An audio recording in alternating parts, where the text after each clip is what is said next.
Be working at a construction site. Be working at construction site. Be working at construction site. Be working at construction site. Làm việc tại công trường. Be working on a construction.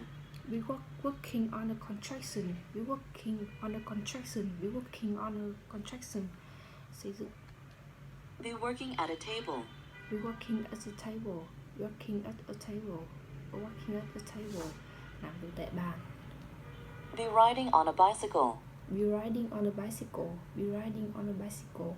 Be riding on a bicycle. Đạp xe. Be operating heavy machinery. Be operating heavy machinery. Be operating heavy machinery. Be operating heavy machinery. Điều khiển thiết bị hạng nặng. Be inspecting the motor of the car. Be inspecting the model of the car. Be inspecting the model of the car.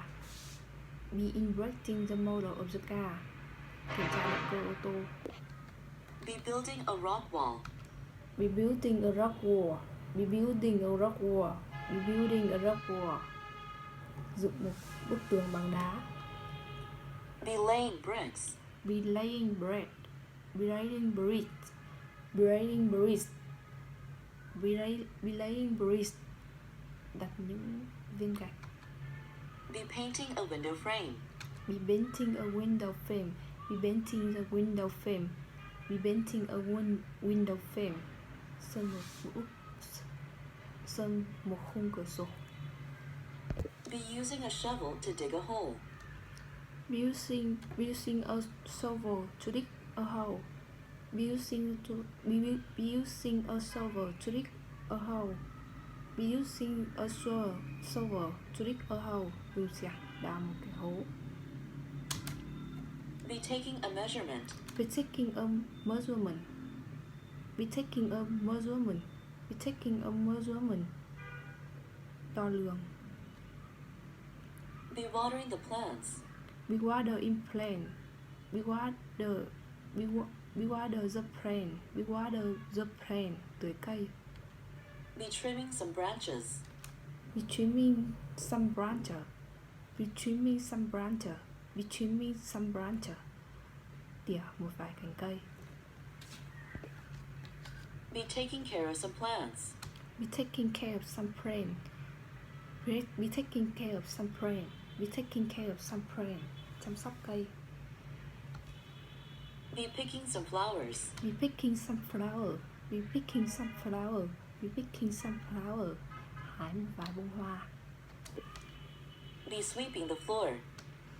Be sweeping the floor. Be sweeping the floor. Be sweeping the floor. Quét sàn nhà. Be mopping the floor. Be mopping the floor. Be mopping the floor. Be mopping the floor. Lau sàn nhà. Be raking leaves on the ground. Be raking leaf on the ground.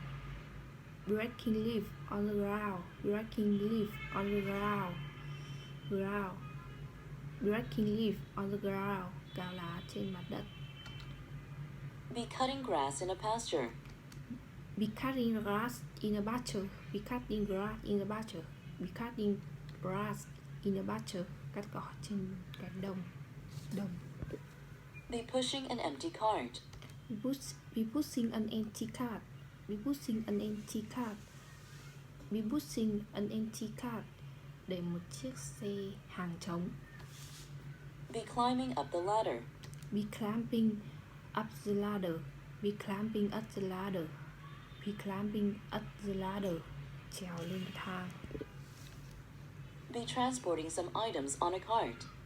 Be transporting some item on a cart. Be transporting some item on the cart. Be transporting some item on the cart. Chuyển những món đồ trên xe.